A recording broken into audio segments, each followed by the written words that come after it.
जो माताएं दूसरों के पास जाकर कहती हैं बाबा जी ऐसा बता दो कि हमारा पति हमारे अनुकूल चले, उन माताओं से निवेदन है कहीं मत जाना।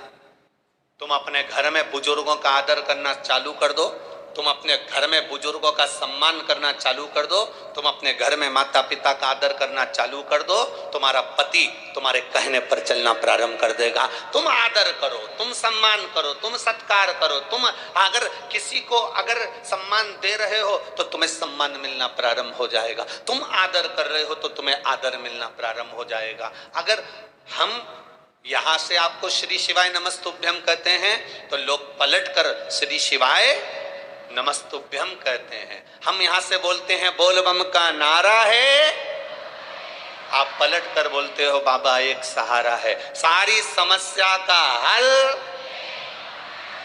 सावन के महीने में 2 लोटा। अब ये आप पलट कर दे रहे हो हमको, हम आपको कह रहे तो आप पलट कर जवाब दे।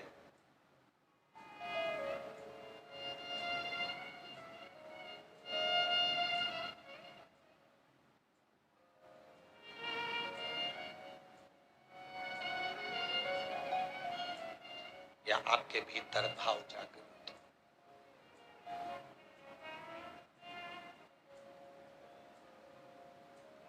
महाराज आपके भीतर जब मिलन की आस, परमात्मा के दर्शन की आस प्रबल होती है तब परमात्मा को खुद दर्शन देने आना पड़ता है। स्वयं एक भक्त की कथा बड़ी विचित्र है जिसका नाम था नंदनार।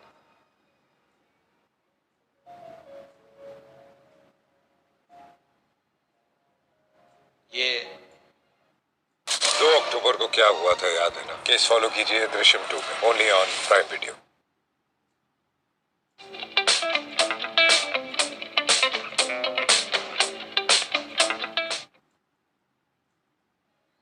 नंदनार तमिलनाडु में रहता था। तमिलनाडु के एक छोटे से गांव में नंदनार रहा करता था। शिव का भक्त था। जरूरी नहीं कि शंकर का भक्त होगा तो बहुत पैसे वाला होगा या बहुत धनपति होगा या बहुत वैभवपति होगा। जिसके पास में भजन की दौलत होती है, जिसके पास में शिव नाम की दौलत होती है, जिसके घर में लोटा पानी चढ़ाने का, जिसके घर में 1 लोटा जल चढ़ाने का है, जिसके घर में शंकर जी को चढ़ाने के लिए जल है, समझ लेना कि दुनिया की सबसे बड़ी दौलत तुम्हारे पास में है, फिर तुम कभी खाली नहीं होगा। जिसके घर में तिजोरियां भरी हो, जिसके घर में अलमारियां भरी हो, जिसके घर में वस्त्र भरा हुआ हो, जिसके घर में अनाज भरा हुआ हो, और उसके घर का एक व्यक्ति भी अगर शंकर के मंदिर में जाकर 1 लोटा पानी नहीं चढ़ा सकता, समझ लेना कि ये पूर्व का आज काट रहा है, पर जब दूसरी बार इसका जन्म होगा तो ये दरवाजे पर किसी के भिक्षा मांगता हुआ खड़ा होगा, पर ये भगवत भजन में कहीं नहीं रम पाएगा। अब अगर आपके घर में एक तांबे का लोटा, एक साधारण सा पात्र है शिव को जल चढ़ाने के लिए, 1 लोटा जल आपके पास में शंकर को जल चढ़ाने के लिए, जरा विचार करिएगा। लंकाधिपति रावण को जब विद्वत्ता के अनुसार लंकापति रावण को यह ज्ञात हुआ कि मेरे महादेव ने मंथन का विष पिया है, मंथन का विष पिया, शंकर जी ने विष पिया, चल गया। शंकर भगवान ने विष धारण किया, चल गया। पर शंकर भगवान ने विष पीने के पहले जब विष का कटोरा उनके पास में आया, वो विष का कटोरा जब शिव जी के पास में आया, तब उस समय पर विष की गंध शंकर भगवान की नासिका से उनके शरीर में प्रवेश कर गई।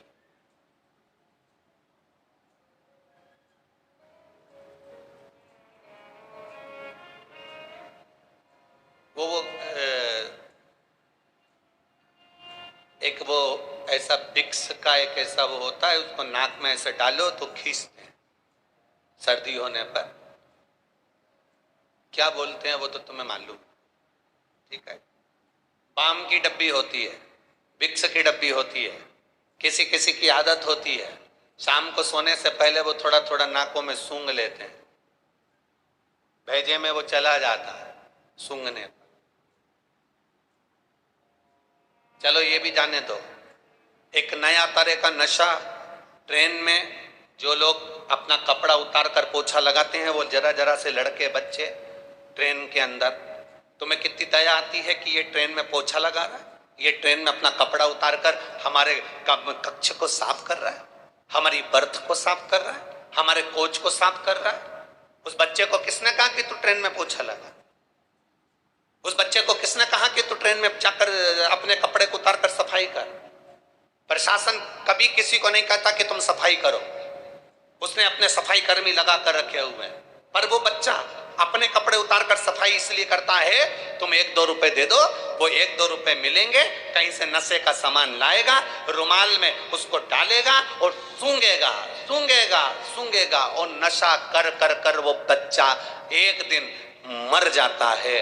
और वो बच्चा जो मरता है, जो सूंघ सूंघ कर मर गया नशा कर कर, उसमें मरने में तुम्हारा भी 1 रुपया लगा है, इसलिए तुम्हें भी उस पाप के भागीदार बनना पड़ता है और तुम्हें भोगना पड़ता है। इसीलिए शिव महापुराण की कथा कहती है, बेटी, गाय और लक्ष्मी 50 बार विचार करना कि कहां तुम दे रहे हो। बेटी को देने से पहले विचार करो कि बेटी किसको दे रहे हो, गौ माता को देने से पहले विचार करो कि गाय किसको दे रहे हो, और लक्ष्मी किसी भिखारी के कटोरे में पैसा डालने से पहले विचार करना कि कहीं मदिरा पान में तो नहीं लगाएगा, कहीं मांसाहार में तो नहीं लगाएगा, कहीं जुए में तो नहीं लगाएगा, कहीं गलत जगह पर तो नहीं लगाएगा, क्योंकि देने वाले को रोना पड़ता है। 50 बार विचार करो, उसके बाद विचार कर कर सोचना कि मैं दूं कि ना दूं। अब तुमने, वो बच्चा जो था वो नशा काय से कर रहा था? सूंघने से। सूंघता था और वो नशे में धुत हो जाता। अब वो कौन सा नशा वो करता था कि सूंघ कर पूरा शरीर उसका बेकार हो जाता, शिथिल पड़ जाता, नशे में धुत हो जाता, संभल नहीं पाता, चल नहीं पाता, बस शुद्ध में लगा रहता। उसी तरह लंकाधिपति रावण को यह ज्ञात हुआ,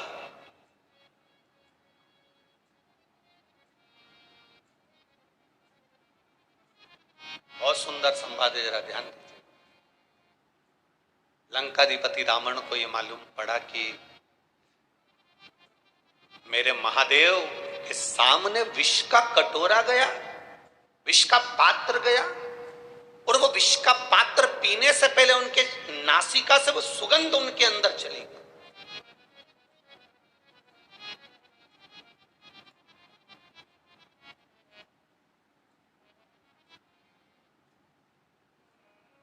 डॉक्टर के पास जाकर कहना, डॉक्टर साहब मेरा पेट बहुत दुख रहा है। डॉक्टर एक गोली देगा,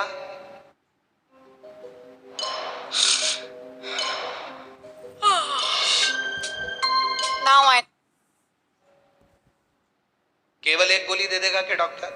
जम के बोलो जरा, जितने बैठे हो, 1 2 3 4 जितने पंडाल में बैठे हो सब जम के बोलो, दे देगा? नहीं देगा। पेट भी दुख रहा है तो डॉक्टर 2 या 3 तरह की गोली देगा, सिर भी दुख रहा है तो डॉक्टर 2 या 3 तरह की गोली देगा, हाथ भी दुख रहा है डॉक्टर 2 या 3 तरह की गोली देगा, पीठ में दर्द है 2-3 तरह की गोली देगा, घुटने में दर्द है 2-3 तरह की गोली देगा। अब तुम डॉक्टर से कहे तो डॉक्टर साहब ये बात तो गलत है, हमारा तो केवल पेट दुख रहा है और तुमने 3-4 तरह की गोली दे दी, एक दे दो ना। डॉक्टर के नहीं, तुमको 2-3 तरह की, ये तुम समझ नहीं पाते। ये जो तुम गोली खाओगे लाल वाली, ये गोली खाओगे तो इसका साइड इफेक्ट नहीं हो, इसलिए तुमको ये वाली गोली पीली वाली दी। पीली वाली गोली खाओगे तो तुमको ये साइड इफेक्ट ना कर जाए, इसलिए तुमको ये हरी वाली गोली दी। एक गोली के साइड इफेक्ट को हटाने के लिए दूसरी दी जाती, दूसरी के साइड इफेक्ट को हटाने के लिए तीसरी दी जाती है। उसी तरह लंकाधिपति रावण ने सोचा कि भगवान देवाधिदेव महादेव विष तो पी गए, पर महादेव ने जो विष का कटोरा सामने आया और उसकी गंध जो इनके शरीर में चली गई, उस साइड इफेक्ट को हटाया कैसे जा सकता है? तब लंकाधिपति रावण ने देव ऋषि नारद को बुलाया। देव ऋषि नारद से कहा, यह आनंद रामायण का बड़ा सुंदर संवाद है, जरा ध्यान रखिएगा। देव ऋषि नारद को बुलाया और देव ऋषि नारद को बुलाकर कहा, नारद बताओ, महादेव की भक्ति में कुछ तो कमी रह गई है, महादेव भले विष पी लिए, नीलकंठ धारी बन गए, पर उनको जो विष की गंध है वो उनके शरीर में पहुंच गई है। मेरे बाबा के अंदर पहुंची हुई वो गंध कैसे समाप्त हो सकती है? जब उनके अंदर की गंध समाप्त हो जाएगी तो मैं जानता हूं कि मेरी जिंदगी भी सवर जाएगी, मैं सोने की नगरी में जाकर बैठ जाऊंगा। तुम बताओ क्या करूं मैं? नारद जी ने कहा ये मैं नहीं बता सकता। नारद जी ने कहा मेरे मित्र तुम रुका जी के पास जाओ। तुम रुका जी के पास देवऋषि नारद ने भेज दिया। लंकाधिपति रावण तुम रुका जी का भजन करने लगे, तुम रुका जी का स्मरण करने लगे। शंकर का कोई उपासक, शंकर का कोई भक्त, शंकर की चर्चा करने वाला, शिव की भक्ति में जनता को, जनमानस को, भक्तों को डुबोने वाला, शिव के स्मरण में रमने वाला, शंकर के मंदिर में रोज एक लोटा जल चढ़ाने वाला, इसका केवल एक सानिध्य मिल जाए, इसका केवल एक दर्शन भी हो जाए तो समझ लो कि तुम्हारी जिंदगी सार्थक हो गई, तुम्हारा जीवन सार्थक हो गया। आज लंकाधिपति रावण तुमरुका जी का दर्शन करे।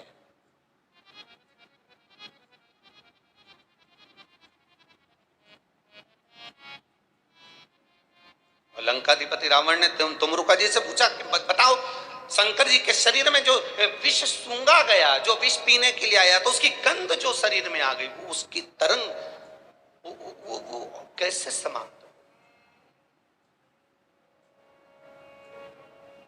तुमरुका जी ने कहा रावण दशानन 10 ग्रीवा, सुनो,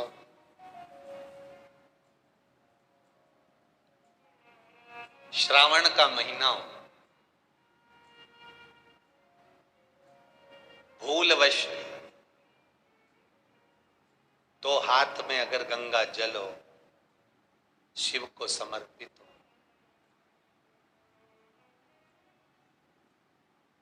शंकर के सुगंध विष की जो गंध अंदर गई है वो समाप्त होती है। जैसे जैसे वो गंध समाप्त होती है वैसे वैसे जल चढ़ाने वाला जीवन में निहाल होता चले जाता है, उसके जीवन में बेभौर सत्ता बढ़ती चली जाती है। बेभौर सत्ता। हंसते हैं लोग कावड़ यात्रियों को देखकर, हंसते हैं लोग कावड़ियाओं को देखकर। लोग हंसी कर करके अपने अपने फेसबुक आईडी पर, अपने अपने यूट्यूब पर, अपने अपने मोबाइल पर, इंस्टाग्राम पर ये कावड़ियों को देखकर हंसकर इनका वीडियो बना बना कर डालते हैं कि ये पढ़े लिखे नहीं हैं, ये नहीं है, ये वो नहीं है। दुनिया के लोग, ताना देने वाले, अपशब्द कहने वाले, कई तरह के लोग हैं जो सनातन धर्म पर उंगली उठाते रहते हैं 24 घंटे बैठकर। कई लोग ऐसे हैं जो सनातन धर्म पर केवल आक्षेप लगाते रहते हैं 24 घंटा। उनके पास कोई काम नहीं रहता। क्या होता है कांवड़ चलाने से? इससे तो घर में बैठे रहो, थोड़ा सा पढ़ाई कर लेना चाहिए, स्कूल का बैग उठा लेना चाहिए। कहाँ कांवड़ उठा उठा कर जा रहे हो? कौन ने कहा तुमको कावड़ उठाने के लिए? ये दुनिया के लोग हैं जो ताना दिए बिगर नहीं रह सकते। उनको जवाब है तुमरुका जी का, उनको जवाब है देवऋषि नारद का, उनको जवाब है लंकाधिपति रावण का।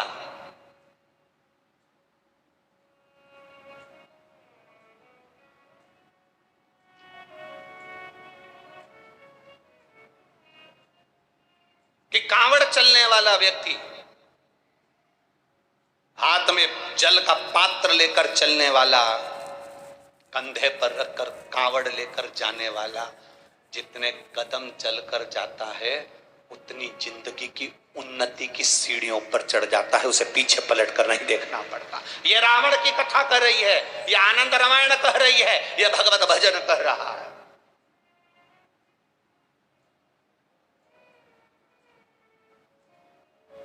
हंसेंगे दुनिया के। ये आप कथा में आए हो ना, तिल्दा नेवरा में पहुंचे हो तो लोग हंसेंगे। अभी रायपुर में सुन ली तुमने, भिलाई में सुन ली तुमने, और कहाँ सुन ली, सुहेला सुन ली तुमने, भाटा पारा सुन ली तुमने। इतनी सारी सुनने के बाद आखिर छत्तीसगढ़ वालों को हो क्या गया? इनको कौन सा बुखार लग गया? ये फिर इतने आ गए।